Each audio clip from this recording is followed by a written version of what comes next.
Okay, so you know when you're going through Genesis and you hit that part, with all the begats, Oh, yeah. and it's like, am I really going to read through all these names and ages? It's tempting to just kind of skim over it, right? Yeah, I think it's almost instinctive, isn't it, to just kind of gloss over those genealogies. Totally. But here's the thing.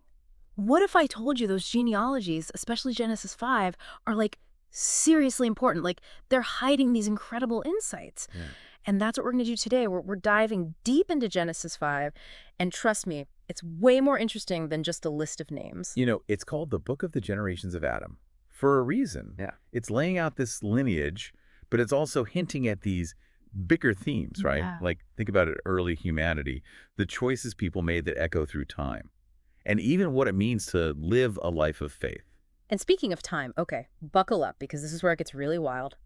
Adam lived to be 930 years old. 930. 930. And then his son, Seth, 912. Then you've got Enos, Canaan. I mean, we're talking centuries upon centuries here. It just blows my mind. So we have to ask the question, why were the lifespans before the flood so dramatically different than what we experience today? Right. What does it tell us about that world? And what's even more interesting is that even with these crazy long lifespans, they still emphasize the reality of death. Like every entry ends with that poignant reminder, and he died. It's like this constant rhythm throughout the chapter, isn't it? This heartbeat, this reminder that even in a world that seemed almost untouched by time, mortality was still a part of the human experience. Yeah, and can you imagine what it would have been like to have that much time, that much accumulated wisdom, but all to see generation after generation pass before your eyes? It makes you wonder how that would shape a person's worldview. How would it impact their understanding of their own place in the grand scheme of things? Totally. To see your children, your grandchildren, your great-great-great-grandchildren live out their entire lives, it's mind-blowing. It really is. Yeah. And it raises these really interesting questions like, did humans age differently back then? Were there things in the environment, maybe something about the pre-flood world, that contributed to these longer lifespans? Or was it something more? Some scholars even point to the idea of divine intention, that there was a reason, a purpose behind those longer lifespans in the early days of creation. It's a fascinating thought, isn't it? And it makes you wonder, if that was the case, why the shift after the flood? What message might be embedded in that change? It's definitely something to ponder. And this is where Genesis 5 takes an even more interesting turn, because right in the middle of these incredibly long lifespans, we encounter this figure who completely breaks the mold, Enoch. This is the guy who took walking with God to a whole new level, literally. Because instead of the usual, and he died, Genesis 5.24 says, he was not, for God took him. Hold up, that's different. It's huge. Enoch's story is so important because it introduces this idea that a life lived in true, unwavering fellowship with God could actually transcend the typical human experience, even death as we know it. Yeah, and it's not just about him living a long time, though 365 years is still pretty impressive. But what's really interesting is that Enoch didn't just coast through life. He actively pursued righteousness. Like some of the texts we looked at actually call him a preacher of righteousness. And that right there, that's a really important detail, because it suggests that God isn't just concerned with the quantity of our years, but the quality.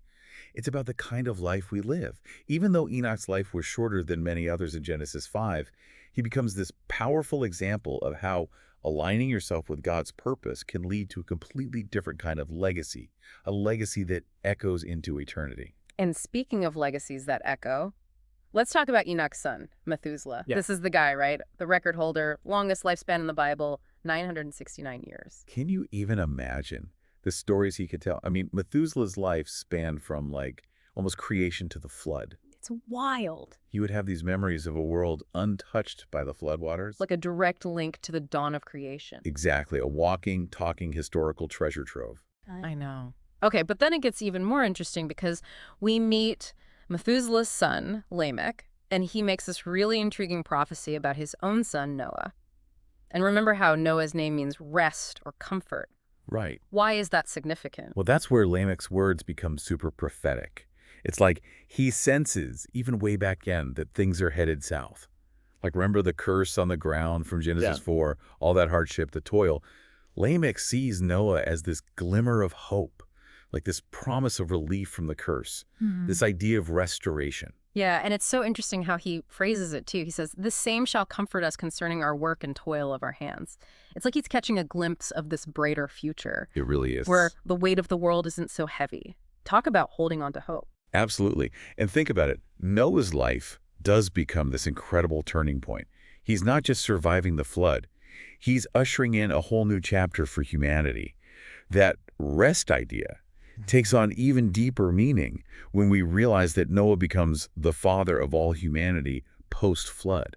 It's like a fresh start for a world that desperately needs it. It's like God hit the reset button, gave everyone a second chance to get it right, Yes. to align with his purpose. What I find so amazing is that even with all the destruction and the chaos of the flood, there's this thread of hope woven throughout. Yeah, It's like this lifeline absolutely. reminding us that even in those really dark times, God's faithfulness, it's still there. It's a powerful reminder that we see throughout the whole Bible, really, Sure. and that's why Genesis 5 is so important. It's not just about tracing these family lines, but setting the stage for this absolutely crucial moment in human history. The flood. The flood. We see sin's consequences, the reality of death, but we also see grace. We see that God never gives up on humanity. We do. And, speaking of grace, we have to come back to Enoch for a second. He lived a relatively short life compared to everyone else, right? Right. But his life was so impactful. That really I was. mean, walked with God, taken up to heaven, spared from death. What's the big deal with that detail, especially in the context of all these other super long lifespans? It's like that one detail that makes you stop and go, wait a minute, because it disrupts the pattern, right? Hmm. Enoch's story suggests there's more to life and even death than we might realize. It makes you ask, what does it really mean to have that close of a walk with God? Could it lead to a different experience of life, a different experience of death? It's a powerful image. It really makes you think. If our lives were recorded like Genesis 5, what would be highlighted? Would it be how long we lived, what we accomplished, or would it be something deeper, something that speaks to who we really are? That's a great question. It really makes you think about what we're doing with our lives, the legacy we're building. Are we trying to make a mark on the world like Noah? Are we walking with God? Those are questions we could unpack for hours. But before we get too far off track, there's one last detail in Genesis 5 we can't skip over: Noah's sons. Oh, right. Shem, Ham, and Japheth. Those aren't just random names at the end of the chapter. They're highlighted for a reason. Yeah. They represent the future of humanity. It's kind of like we've zoomed out, right? We started with this one family, and now we're seeing the potential for like all of humanity to spread out, diversify, start over. Talk about a legacy. It's incredible, right? And it's through their descendants that we get all the amazing cultures and nations we have today. Genesis 5, it's like the bedrock. It helps us understand how humanity spread across the globe, and they carry those early stories with them. Those hopes, those dreams passed down through generations. Okay, my mind is officially blown. So we've covered a lot of ground today. We talked about these crazy long lifespans, a guy who walked so closely with God, he was taken up to heaven, a prophecy about comfort in the midst of chaos, and then the seeds of all future humanity planted right there in those final verses. And it's all woven into this chapter that, on the surface, just looks like a simple family tree. It reminds me that there's always more to discover in the Bible. There's this hidden depth, this richness that's just waiting to be explored. Right, like all that stuff about ancient Hebrew words and numerology you mentioned earlier. Our sources pointed out that even the names themselves have deeper meanings. Like, did you know that the name Adam actually connects back to the Hebrew word for earth? It's true. It's like this beautiful link between humanity and creation. Exactly. And it's like an invitation to slow down, to really engage with the text. It's not just a history book. It's this living tapestry full of symbolism and deeper meaning. It's about digging a little deeper, peeling back the layers. So if we had to sum up Genesis 5, what would you say is the one big takeaway? That is a big question. For me, it's the reminder that even with all the messiness of humanity, the reality of sin, and the fact that we all die, there's still hope. Like God is working through history. He's patient, and he's weaving together this story of redemption, renewal, and love. That's beautifully said. And I think it challenges us as we're thinking about these stories to consider our own place in it all. If our lives were recorded like Genesis 5, what would stand out? What would people remember about us? Would it be how long we lived or what we accomplished? Or would it be something more, something deeper that speaks to who we really are? It's a powerful question, isn't it? What kind of legacy are we building? Totally. What will our chapters say? Will it be a story of regret and missed opportunities, or will it be about someone who lived life to the fullest, someone who loved deeply, someone who, like Enoch, walked with God? And like Noah, will we bring comfort to people who are struggling? Will we bring hope? These are questions worth thinking about, don't you think? Absolutely, because at the end of the day, Genesis 5 reminds us that we're part of something much bigger than ourselves. We are. We're all threads in this giant tapestry of humanity.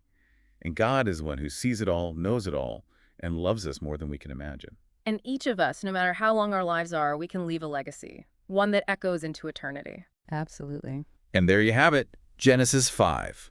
Way more than just a list of names. It's a story of human experience, divine interaction, and enduring hope. We hope you've enjoyed this deep dive. We sure have. And that it sparked your curiosity to uncover the hidden treasures in your own story. Until next time, keep seeking, keep questioning, keep diving deep. You never know what you'll find.